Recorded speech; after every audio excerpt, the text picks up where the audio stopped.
वंदे मातरम साथियों, कैसे हैं आप सभी।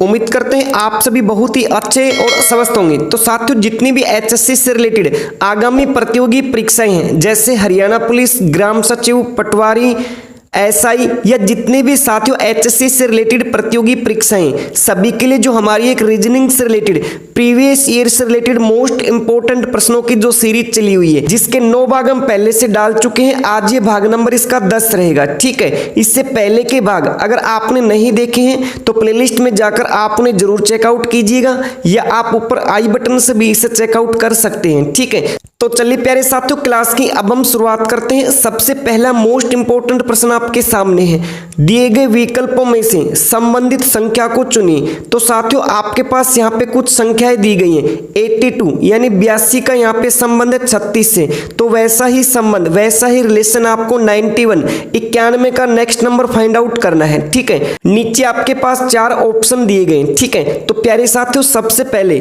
वीडियो को रोककर आप स्वयं से प्रश्न लगाने की कोशिश जरूर कीजिएगा। ठीक है, तो कंसेप्ट क्या है, ध्यान से समझने की कोशिश कीजिएगा। साथियों, 82 से हम 36 नंबर कैसे प्राप्त कर सकते हैं, तो ध्यान से देखिए, हमारे पास यहाँ पे 82 82 नंबर हमारे पास है। ठीक है, अगर इन दोनों डिजिट में हम अंतर करें, यानी 8 में से अगर हम 2 की कमी करेंगे साथियों, तो हमें कितने नंबर प्राप्त होंगे, यहाँ पे 6 नंबर। और सिंपली अगर हम 6 का यहाँ पे एक वर्ग करें तो 6 का वर्ग हमें कितना प्राप्त होगा, यहाँ पे 36 36 नंबर, जो कि आप 82 के बाद नंबर देख पा रहे हैं। ठीक है, बिल्कुल सिंपल सा कंसेप्ट है साथियों। जैसे कि हमारे पास नेक्स्ट नंबर है 91 91, तो साथियों सबसे पहले इन दोनों संख्याओं का यहाँ पे अंतर कीजिए। 9 में से 1 की कमी करेंगे, यहाँ पे 8 नंबर। ठीक है, और सिंपली यहाँ पे 8 का वर्ग नोट डाउन कीजिए। 8 का वर्ग हमारे पास 64। इसका मतलब साथियों, इस प्रश्नवाचक चिन्ह के स्थान पे हमें यहाँ पे कितने नंबर प्राप्त होंगे, 64 64 नंबर, जो कि किस ऑप्शन में, ऑप्शन नंबर डी के अंदर। ठीक है, उम्मीद करते हैं आपका जो कंसेप्ट है बहुत ही अच्छे लेवल से क्लियर हो चुका है।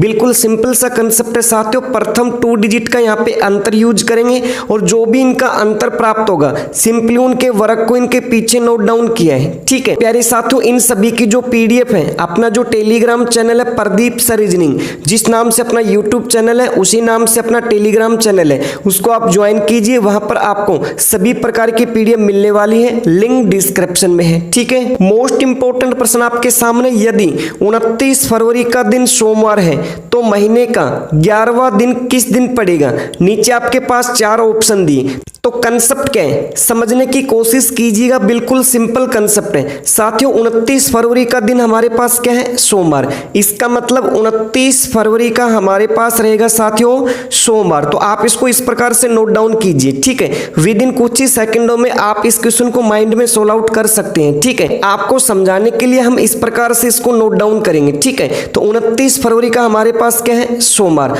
आप सभी को पता है प्रत्येक सप्ताह कितने दिन के बाद रिपीट होता है, 7 दिन के बाद। ठीक है, तो एग्जाम ने पूछा 29 फरवरी का दिन तो हमारे पास सोमवार है, महीने का 11वां दिन किस दिन पड़ेगा। इसका मतलब 29 फरवरी से हमें बैक चलना है। तो साथियों सिंपली हम इसमें से 7 की कमी करेंगे। मान लीजिए 29 में से अगर हम 7 कम करेंगे, हमारे पास यहाँ पे 22 फरवरी, और 22 फरवरी का हमारे पास कौन सा वार रहेगा साथियों, सोमवार।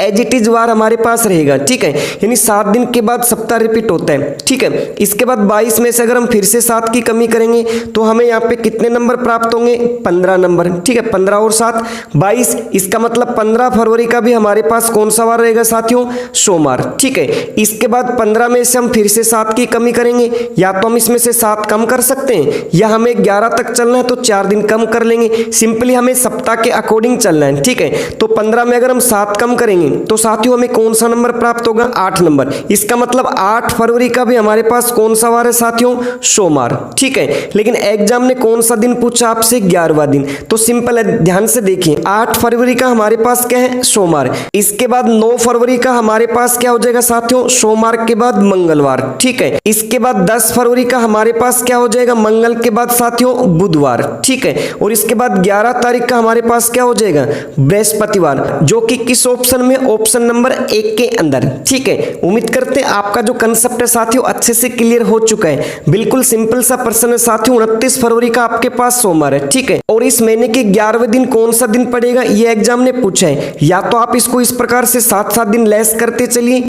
या आप सिंपल 15 तक हम पहुंच गए थे। 15 फरवरी का हमारे पास कौन सा वार था, यहाँ पे सोमवार। इसके बाद हम 14, 13 इस प्रकार से घटते क्रम में 11 तक पहुंच जाएंगे। मान लीजिए 15 तारीख का हमारे पास क्या है साथियों, 15 फरवरी का अभी हमने चेकआउट किया है सोमवार। ठीक है, तो 15 में से 1 कम करेंगे, 14 फरवरी का हमारे पास कौन सा वार था, सोमवार से पहले साथियों हमारे पास यहाँ पे रविवार। ठीक है, इसके बाद 13 तारीख का हमारे पास रवि से पहले कौन आता है साथियों, शनिवार। ठीक है, 13 के बाद 12 तारीख का कौन सा वार रहेगा साथियों, शनि से पहले हमारे पास शुक्र। ठीक है, इसके बाद 12 के बाद कौन सी तारीख साथियों, 11 फरवरी, और शुक्र से पहले कौन सा वार आता है साथियों, यहाँ पे बृहस्पतिवार। और एग्जाम ने 11वें दिन ही पूछा है, तो इसका मतलब 11 फरवरी का हमारे पास कौन सा वार, बृहस्पति यानी गुरुवार, जो कि किस ऑप्शन में, ऑप्शन नंबर 1 के अंदर। ठीक है, उम्मीद करते हैं अब आपका जो कंसेप्ट है बहुत ही अच्छे लेवल से क्लियर हो चुका है। ठीक है, मोस्ट इंपोर्टेंट प्रश्न आपके सामने साथियों, यदि 17 + 17 को यहाँ पे लिखा जाता है 2895,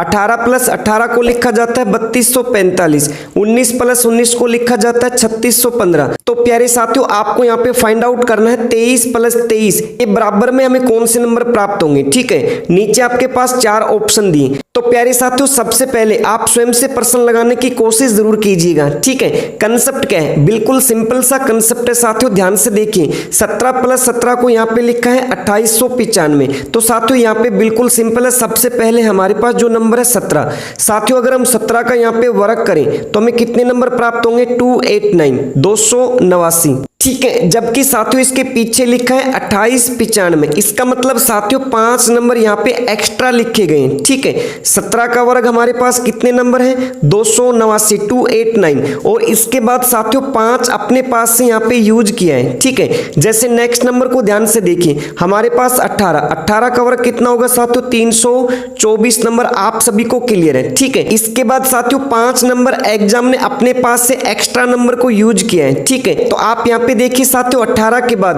3245, तो आपके सामने यहाँ पे 3245 है, यानी 18 का वर्ग 324 और 5 नंबर यहाँ पे एक्स्ट्रा है। ठीक है, इसी प्रकार से नेक्स्ट हमारे पास है 19, तो साथियों 19 का वर्ग हमारे पास कितना होगा, 361 नंबर। ठीक है, और 5 हमें अपने पास से यहाँ पे नोट डाउन करना, इसका मतलब 3615, 19 का वर्ग यहाँ पे 361 और 5 यहाँ पे एक्स्ट्रा है। ठीक है, तो साथियों हमें 23 के इक्वल टू में नंबर फाइंड आउट करना है, तो बिल्कुल सिंपल है। तो प्यारे साथियों 23 का वर्ग सभी को क्लियर है, 23 का वर्ग कितना रहेगा हमारे पास, 529, 529। ठीक है, और इसके बाद 5 नंबर हमें एक्स्ट्रा यूज करने, इसका मतलब यहाँ पे 5295, 5295, जो कि किस ऑप्शन में, ऑप्शन नंबर डी के अंदर। ठीक है, उम्मीद करते हैं साथियों आपका यहाँ पे जो कंसेप्ट है बहुत ही अच्छे लेवल से क्लियर हो चुका है। बिल्कुल सिंपल सा कंसेप्ट है साथियों। सबसे पहले हमारे पास जैसे कि 17 नंबर, तो 17 का वर्ग यहाँ पे नोट डाउन करेंगे 289, और 5 नंबर यहाँ पे एक्स्ट्रा यूज किए। ठीक है,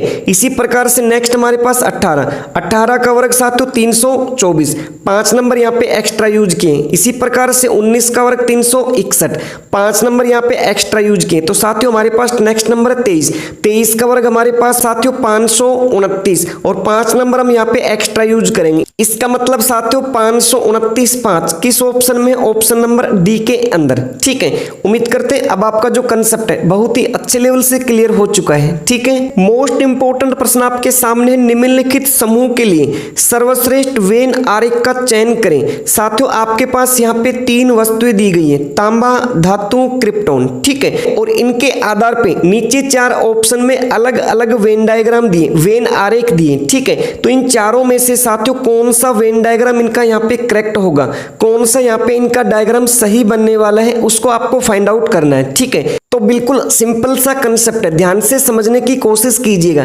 साथियों हमारे पास सबसे पहले तांबा, मान लीजिए ये हमारे पास सभी तांबा है। ठीक है, और सभी तांबा किसके अंतर्गत होते हैं साथियों, धातु के अंतर्गत। तो अंदर हम इस प्रकार से तांबा लिखेंगे और बाहर धातु। ठीक है, और ये क्रिप्टोन क्या है साथियों, ये एक गैस होती है। ठीक है, क्या है साथियों, गैस। इसका मतलब गैस का डायग्राम हम कुछ इस प्रकार से बनाएंगे अलग से। ठीक है, तो इसका जो बेस्ट डायग्राम रहेगा साथियों कुछ इस प्रकार से रहेगा, अंदर तांबा रहेगा और सभी तांबा किसके अंतर्गत है साथियों, धातु के अंतर्गत, ठीक है। और क्रिप्टॉन क्या है, एक गैस है, तो ये इनसे अलग हो जाएगी, ठीक है। इसका मतलब प्यारे साथियों इस प्रकार का डायग्राम किस ऑप्शन में है, ऑप्शन नंबर सी के अंदर, ठीक है। उम्मीद करते हैं आपका जो कंसेप्ट है बहुत ही अच्छे लेवल से क्लियर हो चुका है, ठीक है। सभी तांबा साथियों धातु के अंतर्गत होते हैं और क्रिप्टॉन एक गैस है, ये इनसे अलग है, ठीक है। तो कौन सा डायग्राम बिल्कुल बेस्ट है, ऑप्शन सी, ठीक है। मोस्ट इंपॉर्टेंट प्रश्न आपके सामने, किन दो चिन्हों को परस्पर बदलने से निम्न समीकरण सही हो सकता है। साथियों आपके पास यहाँ पे एक समीकरण दिया है, 15 + 3 × 9 - 4 / 16 = 57, ठीक है। इनमें साथियों जो गणितीय चिन्ह दिए गए जैसे प्लस, मल्टीप्लाई, माइनस, डिवाइड,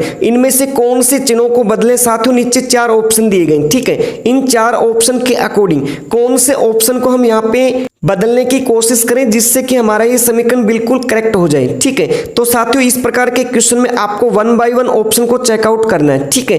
अभी के लिए इसका जो राइट आंसर आप सभी को यहाँ पे दिखाई दे रहा है ऑप्शन डी इसमें बिल्कुल करेक्ट है, ठीक है। लेकिन इस प्रकार के क्वेश्चन को साथियों 1 बाय 1 ऑप्शन आपको चेकआउट करना होगा, ठीक है। हमने आपको यहाँ पे एक लॉजिक भी बता रखा है। इस प्रकार के क्वेश्चन में चेकआउट करने के लिए सबसे पहले आपको ऑप्शन डी को चेकआउट करना है, इसके बाद बी, इसके बाद सी और लास्ट में ए ऑप्शन को आपको चेकआउट करना है। जब सभी ऑप्शन को चेकआउट करना हो साथियों तो एग्जाम में आपको कुछ इस प्रकार से ही सोल्व आउट करना है, ठीक है। सबसे पहले ऑप्शन डी को आप चेकआउट करेंगे। इसका मतलब क्या है साथियों, डी ऑप्शन को ध्यान से देखें, प्लस को यहाँ पे इंटरचेंज करना है डिवाइड से और डिवाइड को साथियों प्लस से। इसका मतलब ये जो आपके पास समीकरण है इसमें जहाँ पे प्लस है वहां पे डिवाइड और जहाँ पे डिवाइड है वहां पे प्लस को इंटरचेंज कीजिए। जैसे हमारे पास 15 और 3, फर्स्ट में 2 डिजिट में क्या साथियों प्लस, तो इन दोनों के बीच में हमें निशान यूज करेंगे डिवाइड का कुछ इस प्रकार से, ठीक है। इसके बाद हमारे पास 4 और 16 के बीच में क्या है साथियों डिवाइड, तो इसको हम इंटरचेंज करेंगे यहाँ पे प्लस से कुछ इस प्रकार से, ठीक है। अब सिंपली इसको बोर्ड मास नियम के अकॉर्डिंग इसको सोल्व आउट करना है। तो आप सभी को क्लियर है, सबसे पहले बोर्ड मास में हम किसको सोल्व आउट करते हैं, डिवाइड, फिर मल्टीप्लाई, फिर प्लस और फिर माइनस। ये सभी प्रकार के डाटा हमने आपके पीछे क्लियर कर रखे हैं, ठीक है। काफी वीडियो हमने डाल रखे हैं चैप्टर वाइज, आप चैनल पर विजिट करके उन्हें चेकआउट कर सकते हैं, ठीक है। तो कीजिए साथियों सबसे पहले डिवाइड, डिवाइड कहाँ पे है 15 और 3 के बीच, तो सबसे पहले 3 को अगर 15 पे डिवाइड करेंगे तो यहाँ पे कितने हो जाएंगे, 3 × 5 = 15 यानी 5 नंबर, ठीक है। हम इसको यहाँ पे इस प्रकार से नोट डाउन करके आपको दिखा देते हैं, ठीक है। इसके बाद जो नेक्स्ट निशान हमारे पास साथियों यहाँ पे मल्टीप्लाई 9, इसके बाद -4, इसके बाद प्लस के 16 और इक्वल टू कितने नंबर हमारे पास 57 नंबर, ठीक है। इसके बाद साथियों हमारे पास मल्टीप्लाई, तो 9 5 हमारे पास कितने हो जाएंगे यहाँ पे 45 नंबर, ठीक है। अब ध्यान से देखिए साथियों 45 और 16 हमारे पास प्लस के और माइनस के कितने हमारे पास 4, तो चाहे तो आप 45 में से पहले इस 4 को कम कर दीजिए, 45 में से 4 कम करेंगे हमारे पास 41, ठीक है। और इसके बाद प्लस के हमारे पास कितने हैं 16, तो 41 और 16 हमारे पास कितने हो जाएंगे 57 नंबर और इक्वल टू में भी कितने नंबर है साथियों 57। इसका मतलब यहाँ पे जो बराबर में वैल्यू दी गई है ये वैल्यू अगर हमें इंटरचेंज करने से मिल जाए वही हमारा राइट आंसर होगा। तो प्यारे साथियों 57 = 57 कौन से ऑप्शन से राइट आंसर है, ऑप्शन डी के अकॉर्डिंग, ठीक है। डी ऑप्शन में प्यारे साथियों प्लस को चेंज करना है डिवाइड से और डिवाइड को चेंज करना है प्लस से, ठीक है। तो उम्मीद करते हैं आपका जो कंसेप्ट है बहुत ही अच्छे लेवल से क्लियर हो चुका है, ठीक है। उम्मीद करते हैं प्यारे साथियों आज के सभी प्रश्न आपको अच्छे से समझ में आ चुके हैं, ठीक है। तो ये वीडियो आपको कैसी लगी, अच्छी लगी हो तो अपने साथियों तक इसे शेयर जरूर कीजिएगा। टोटल प्रश्नों में से आपका कितना स्कोर आप हमें कमेंट बॉक्स में जरूर बताएंगे। इसके बाद इसके नेक्स्ट भाग मिलते, तब तक के लिए सभी का धन्यवाद।